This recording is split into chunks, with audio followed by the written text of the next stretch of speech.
The running back market is booming. The latest on Derrick Henry and the rest of the veteran class, and who is the best fit on their new team. You are Locked On NFL, your daily NFL podcast. Part of the Locked On Podcast Network, your team every day.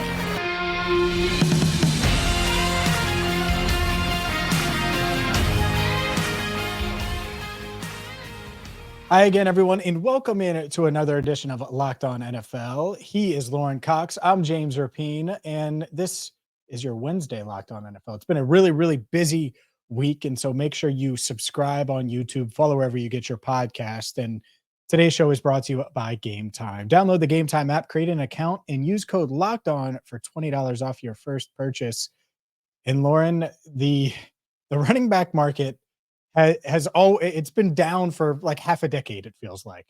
But over the past couple of days, these veteran running backs, they're getting paid. And maybe it's not what they would have gotten paid had the market continued to trend upward a few years ago. But still, from Saquon Barkley to Derrick Henry, Austin Eckler with a multi-year deal, Joe Mixon getting traded to the Houston Texans. Obviously, there's a bunch of running backs in there as well that I didn't name. The running back market is booming a little bit in free agency. Yeah, it's been surprising to see the cycle continue here as we talk about NFL teams in the big picture trying to, we've been moving away from running the ball for so long here, but now as defenses have gotten lighter to adjust to teams passing so much more, we're starting to see teams maybe start to re-emphasize running the ball a little bit more, knowing that, linebackers and defensive linemen aren't as heavy perhaps as they were 5 or 10 years ago, and maybe there's more emphasis there. Maybe it's a reflection of an upcoming draft class that doesn't seem to be particularly strong at running back, but at the same time, there are always a surprising number of running backs that pop up in the 5th, 6th, 7th round that end up being particularly good too.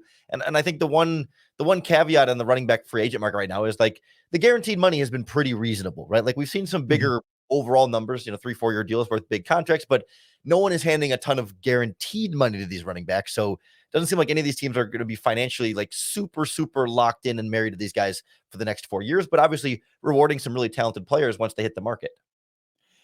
For example, Derrick Henry on the guaranteed money, and he signs a 2-year agrees to a 2-year, $16 million deal. It's worth up to 20, but there's only $9 million guaranteed. And so that could very easily be a 1-year deal if things don't go well in Baltimore. I look at all of these different guys, and they probably will, by the way. I think it's a really good fit. And let's start there. I think that's an ideal landing spot for any veteran running back. If I was on the market, that's where I would have wanted to go, because they're going to run the ball. They're going to prioritize it. They're going to have the goal line situations that running backs certainly love. Someone like Derrick Henry certainly loves.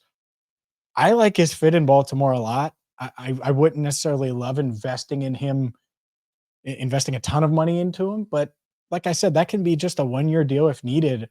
For the way Baltimore plays, that's the fit that stands out the most to me. And that was a deal that was agreed to on Tuesday, but felt like it had been agreed to months ago.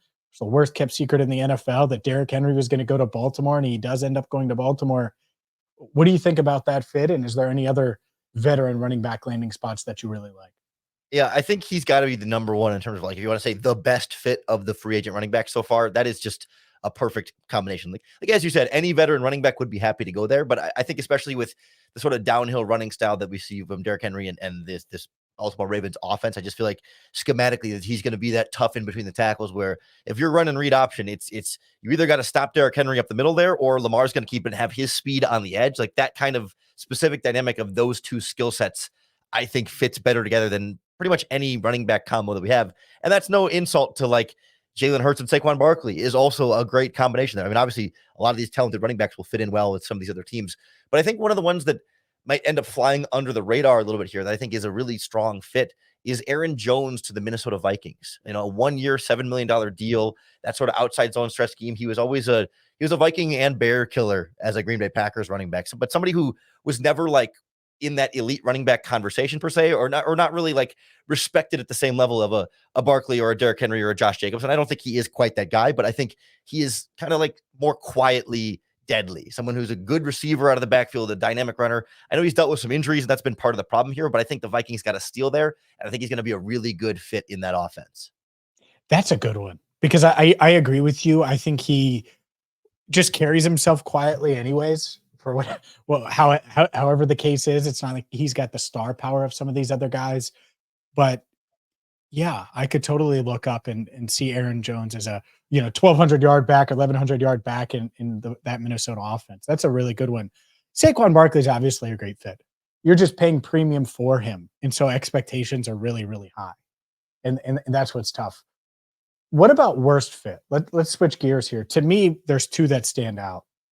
Don't love, in fact, I dislike what the Packers did, and they go from Aaron Jones, and I get cutting the salary and wanting to go lower there. But is Josh Jacobs an upgrade? I know he's younger. Is he an upgrade? I certainly wonder. And then is he a big enough of an upgrade to go that route and go in it? I forget the guaranteed money, but it's 4 years, $48 million. That's just scary, even if it ends up being a 2-year deal. I don't love that one. And the other one I didn't love was Austin Eckler. I'm sure he had interest, but going to the Commanders, I just think there's so many unknowns, and I'm not sure he had a ton of options, but there's so many unknowns with that offense that I don't really love that fit either. I like the idea of Eckler of if they draft a quarterback at 2, that rookie quarterback having a receiving weapon out of the backfield in Eckler, but that's not alone the perfect fit there. I'll even go against my own Locked On Bears podcast to say I'm not a big fan of DeAndre Swift as a fit with the Bears. Like, sure, like schematically it's fine, but to me it didn't feel like that much of a huge upgrade and that much of a need. I mean, it's probably a similar conversation as we were talking about with Josh Jacobs and the Packers there, where it's not like, okay, like the Bears didn't have an Aaron Jones per se, but like between Khalil Herbert and Roshan Johnson in that backfield, plus the ability to either draft another back or sign another cheaper running back, like the Bears were fine at running back. They put together one of the best rushing offenses in football, albeit with Justin Fields, but in the backfield, they were doing just fine. The handoff running game was never a very big problem for the Bears this season, even in addition to what Justin Fields was able to do as a runner. But adding someone like DeAndre Swift to that group, like, sure, he's an upgrade, but not for $8 million a year upgrade. Like, I would, if I'm the Bears, like, go sign more receivers. I know they just signed Gerald Everett at tight end. Like, add more other playmakers, not a running back. Yeah, I think that's a good point, and I do wonder about the DeAndre Swift, because if I'm the Packers, okay, I would get that. I get it there, and Aaron Jones doesn't want to take a pay cut. You want to get cheaper or younger. I get going that route, but they go with one of the big fish. We'll see if it works out, certainly. And the Packers have been eyeing this. I remember reports coming out about them being interested in a Jonathan Taylor trade when he was on the block for Indy. And so they've clearly wanted to upgrade in their minds that running back spot. And we'll see if Josh Jacobs is that. You mentioned Justin Fields, and I know this isn't Locked On Bears, which you host every single day, but we got to get the Justin Fields because Kirk Cousins has a landing spot. We know where he's going. We have an idea. Mac Jones, we know where he's going to be. We know where Sam Darnold's going to be. And, well, Justin Fields is still out there. I forgot to mention Baker Mayfield. We know he's staying in Tampa as well. So where is Justin Fields going to land? We will dive into that coming up next. This episode is brought to you by Game Time. You don't want to miss out on last-minute deals, last-minute tickets. Look, if you're looking for baseball right around the corner, concert tickets, if you want to find NBA playoff tickets with the playoffs right around the corner, and I'm a huge NBA fan, well, Game Time is the place to go because you shouldn't have to worry when you buy tickets to any event, whether it's last minute. Heck, they have sales on tickets up until an hour after the event begins. So if you want to go to that next awesome concert this spring or summer, get the Game Time app. You can see the view from your seat before you buy, so you know exactly what to expect when you arrive. All-in prices show your total upfront, and you can buy tickets in seconds with 2 taps. Download the Game Time app, create an account, and use code LOCKEDON for $20 off your first purchase. Terms apply. Again, create an account and redeem code LOCKEDON, LOCKEDON for $20 off. Download Game Time today. Last minute tickets, lowest price, guaranteed. All right, Lorin, let's get to the Bears. I don't even want to call it a dilemma because it does feel like everyone expects them to take Caleb Williams with the number 1 pick. It does feel like everyone expects them to trade Justin Fields. And is there a market for Fields right now? And if so, how would you assess it? Because I do see the Patriots are out there. I see the Raiders are certainly out there. There are teams that are out there and in the quarterback market, but no one has pulled the trigger yet on a trade. There doesn't seem to be a market for Fields as a starter. That's kind of I don't know if we call it an asterisk here or however you want to refer to it, but like that's the key here. There's always a market for a talented young quarterback as a backup. I think there are a handful, if not, dare I say, plenty of teams that would be interested in taking a flyer on Justin Fields as someone to bring in behind their already established quarterback, develop him and see if, after some time, you might be able to get something better out of him, similar to what we saw from the Trey Lance trade last season to get him out of San Francisco. Like the bigger challenge with Fields is the contract situation, but if you bring him to be a backup, he's not going to be able to cash in on an empty on his next free agent contract there. So like there's a backup quarterback market for Fields, but there's not really a starting quarterback market for Fields right now. And the Bears were kind of banking on one way or another, one of those opportunities opening up, and none of them really did. Yeah, I think it's a good point. And so how do they do that? Do they threaten to just keep him? Is that the leverage there? Because it's tough. I look at the Raiders and they're spending, I mean, not a ton of money on a quarterback, but still you give, what's it? Why am I'm seeing his face, but I'm forgetting his name. Gardner Minshew. Yeah. I could see the G too. For some reason I was thinking Greg McElroy and I'm like, no, this isn't the SEC network. Gardner Minshew, $25 million. I think it's 15 million guaranteed. And so that's fine. You could partner that with Justin Fields if you needed to, but wouldn't you rather just get the deal done for Fields now? And so that's what's interesting to me is the rest of the NFL is just kind of like, okay, we think the asking price is going to come down. And if I'm the Bears, how long do you want to wait this out? Do you want this to go? I guess the Vikings, would they be willing to trade him in division? I guess that's the one wild card if the Vikings were interested. Well, you don't believe in Sam Darnold as the Vikings starter this season and their quarterback answer there? That's even less money. That's even less money than Gardner Minshew, who I forgot his name. So that shows you how much respect there is there for his starting ability in the NFL, even though I do think he's a really good backup and good for him for getting paid. But no, I'm not all in on the Sam Darnold experience. Yeah, and I think from a Bears perspective, like I wouldn't say never say never, but it's like I'd be really surprised if they were able to if they sent him to Minnesota. Like it would take an extra above and beyond offer from Minnesota where it's just like, make us an offer we can't refuse. And when there's already not much competition in the trade market for Justin Fields, and Minnesota has even less incentive to give the Bears an offer they can't refuse. Like it'd be different if 2 or 3 teams were bidding and Minnesota comes with a first round pick or something like that. I mean, they wouldn't trade their first round pick, but something like that. Okay, that becomes a part of the conversation, but like they're nowhere near where that is right now. So if teams are already offering, say it's 3rd or 4th round pick for Fields right now, like if Minnesota's just offering the same kind of thing, I don't think that's how it's going to play out. So, I mean, I look at, maybe a team like the New York Giants, although certainly they go out and get Drew Lock on a 1-year deal. It doesn't preclude them from doing it, but like that's a team that's been thrown out there before. But it does feel like if it may end up being one of these teams that already went out and got an option and Fields is just another option for them, or maybe a bridge option for another team's rookie quarterback. Yeah, I agree. And I mentioned the Raiders a few times. They plan to release Jimmy Garoppolo on Wednesday, according to reports. So there's a chance there that makes sense. But to your point, there are multiple spots. I think there will be a market. I really do. I think it will come together. I think the asking price needs to come down a little bit. And if you're the Bears, you don't have to do that now. I think you could try to maximize it and get the most you can.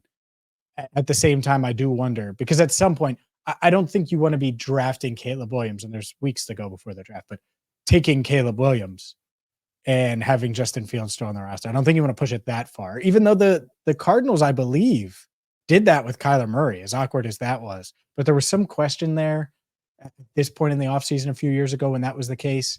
I don't think there's really any question here, right? It's Caleb Williams, quarterback at number 1.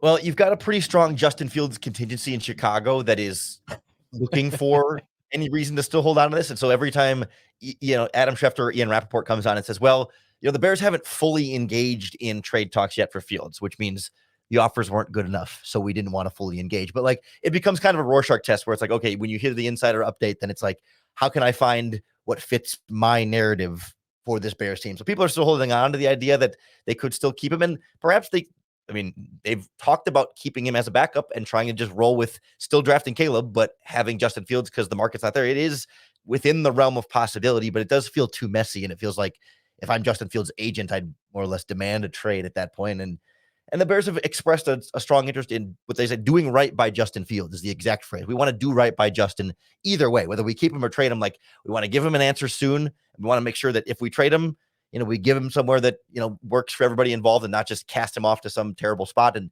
not drag this out too long and not give him some answers. But like, the big tell was that when the Bears hired their new offensive coordinator, Justin Fields did not get the playbook. They didn't go out of their way to make sure he got the playbook right away. So it still feels like they're still planning on moving on from him at some point, but the timeline is definitely not what the Bears were hoping for.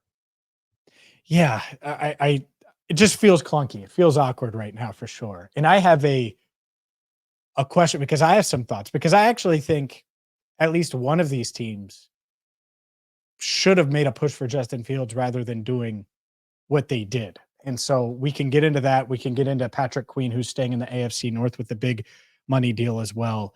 We'll do that and much, much more coming up next. This show is sponsored by BetterHelp. A lot of us spend our lives wishing we had more time. The question is, time for what? If time was unlimited, how would you use it? The best way to squeeze that special thing into your schedule is to know what's important to you and make it a priority. Therapy can help you find what matters to you so you can do more of it, whether it's follow along in free agency, which it has been a wild free agency, whether it's podcasting like Lauren and I are doing right now. If you're thinking of starting therapy, give BetterHelp a try. It's entirely online, designed to be convenient, flexible, suited to your schedule. So maybe if you travel for work, well, it's okay. It's going to be convenient. Or if you're covering every second of free agency, well, that's all right too, because BetterHelp is flexible. And all you have to do to start is fill out a brief questionnaire, get matched with a licensed therapist, and you can switch therapists at any time for no additional charge. Learn to make time for what makes you happy with BetterHelp. Visit BetterHelp.com/lockedon to get 10% off your first month. That's BetterHelp, HELP.com/lockedon. Lauren, we're talking about Justin Fields' value. If I were the Atlanta Falcons and I'm looking at giving up, a 2 or a 3, I would say, for Fields, something like that. Is that reasonable? Yeah, the way the market looks now, a 3 seems like the hope at this point, but 2 was kind of what they were shooting for. Yeah, okay. So let's just say a 3. I would rather do that than pay 36-year-old Kirk Cousins a ton of money. And one, you just don't know what he's going to be. 2, let's just pretend the Achilles and coming off of that doesn't matter, and the age. Let's throw those things out as well. Justin Fields, is there a scenario where Fields gets there, the light bulb clicks on, and he can take you, and there's a higher ceiling? Maybe it only hits 1 out of 10 times or 1 out of 20 times, whatever the odds are of that working. But it raises the play, because I don't think the Atlanta Falcons, I think they could win the NFC South. I don't think they can win the NFC. And I think there's certainly a scenario where giving up the pick, having a Justin Fields, and I get it, you have to pay him sooner, but I might have preferred that path. And the more I think about it, the more I like it. Would you rather have Justin Fields on his current contract and giving up, let's say, a 3rd round pick, or Kirk Cousins on that 4-year deal he signed with Atlanta? The nice thing about the Kirk Cousins deal is, like, you're only married to him for 2 full years. And then after the 2nd year, you can get out of it, and it'll hurt a little bit, but it's not unreasonable to move on after 2 seasons. So you've got some protection there. And I just think if I'm Atlanta, I see it's kind of the reverse. Usually it's like, okay, you've got a cheap quarterback, so then you can spend on all the skill positions and stuff. They've got the cheap skill positions, so they can spend on the quarterback, right? I mean, Drake London, Bijan Robinson, Kyle Pitts, all on rookie contracts.